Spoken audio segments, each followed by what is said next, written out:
I'm gonna try and do just kind of a 15-mile walk around on this thing.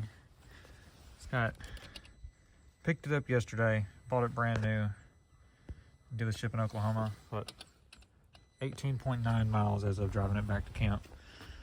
It's a brand new 2025 Can-Am Outlander 850, which is still a 1000, but it's an 850. Starting to figure out exactly how they tuned this thing to get the 850 power out of the 1000 motor. So far, I have not even gotten it above 6,000 RPM. Wide open throttle across the field at 50 miles an hour is like right around 5,000 RPM. So it's definitely not running full RPM to get the lack of power out of it. So far, it's way better than the previous generation. The boxes on it, which I haven't seen anybody talk about how to operate them. It's kind of hard to do one hand. Got to flip both latches on each side, then unlocks. It has a handle like a toolbox. So the rear one comes out and you can just kind of run off with it. I'm not sure how many models come with that, but the 850 XT did. But you have to like twist these to get them open, so sometimes it takes two hands. The front box is the same way, so it does not come off. It is significantly larger. Flip it open, it has a little latch to hold that up.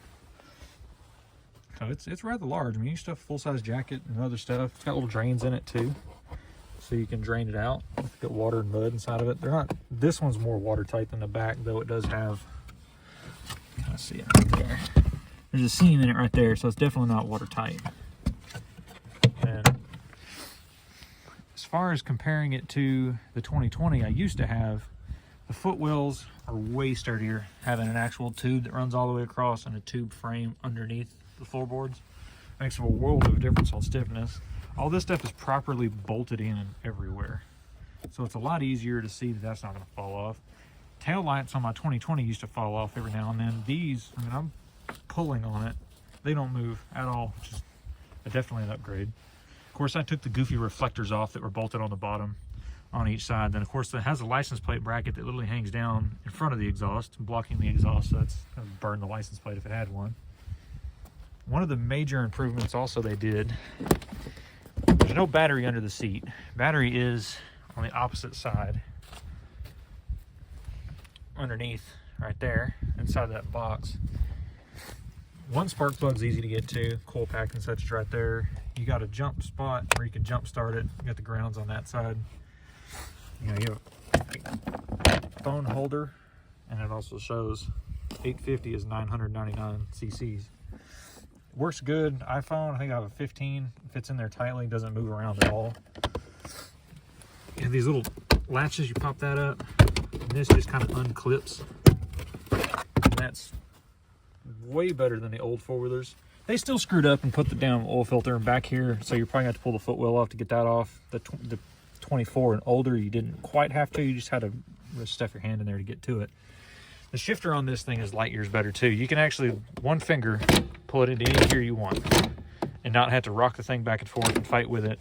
My other one, I used to pull it from high into low, and sometimes you'd have to roll the forward and let off the gas and it would pop into high or pop back into low, whatever you're trying to do.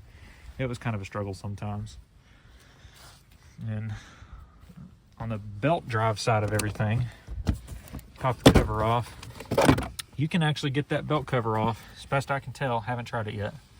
Looks like you can get that belt cover off completely without having to take anything else off. The bolts are all easy to get to, except for probably these three in the front.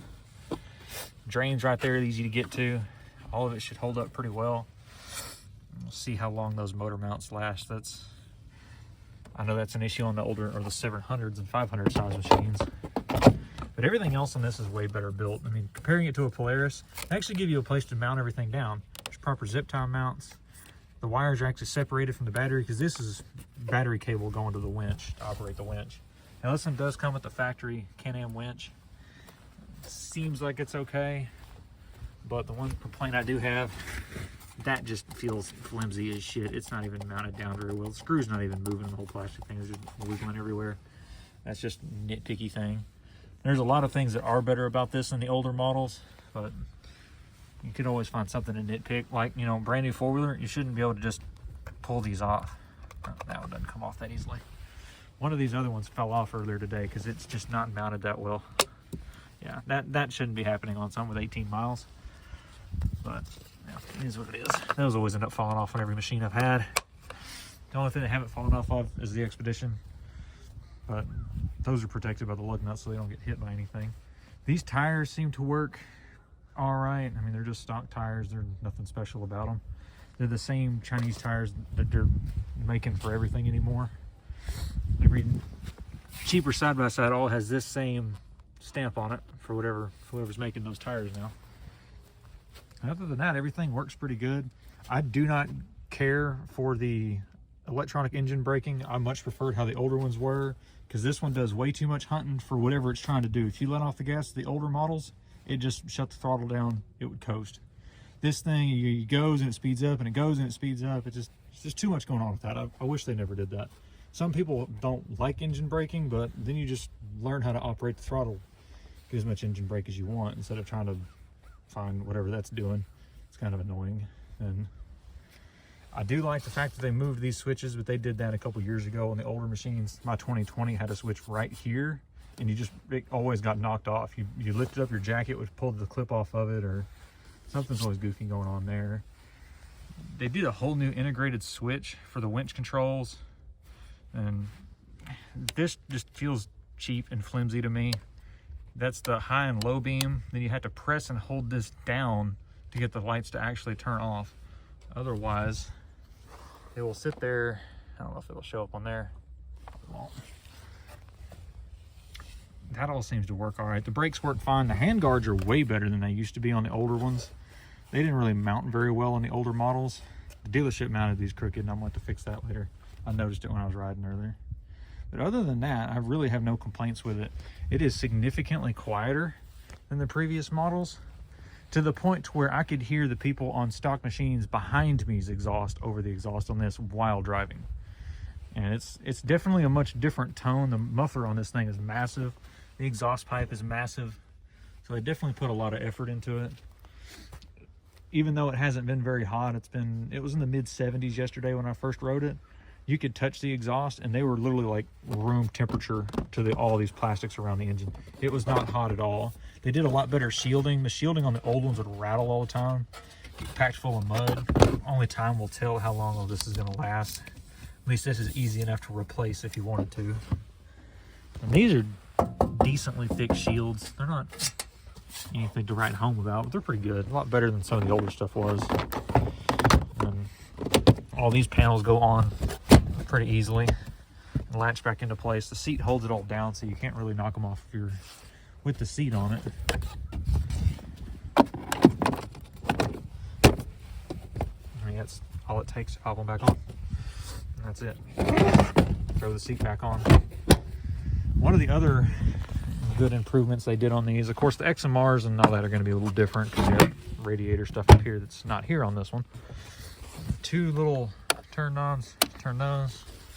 I don't know if I'll be able to do this with a phone in my hand. There's two little squeeze deals you got to push on the sides right here. Just squeeze it. All right, drop my phone on accident. Once you push these two deals in, it's kind of hard to do. Pop this out altogether. Definitely gave you a lot more wire on this to lay it over. The engine intake sits down inside of here, seals off pretty nicely. The belt intake also sits down inside there with a big hole.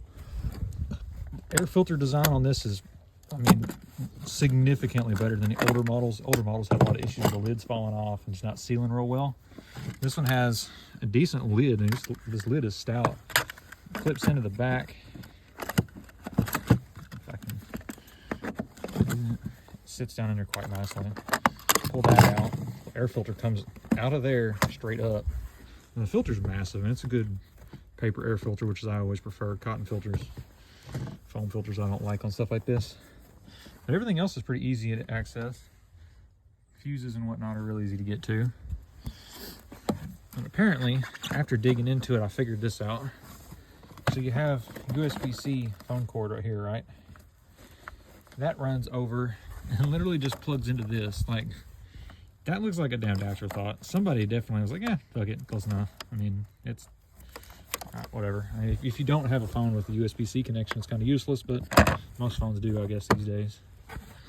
And so it looks like literally the exact same thing they used here is the same as the cigarette 12-volt port right here on the side. It's the same wires and everything.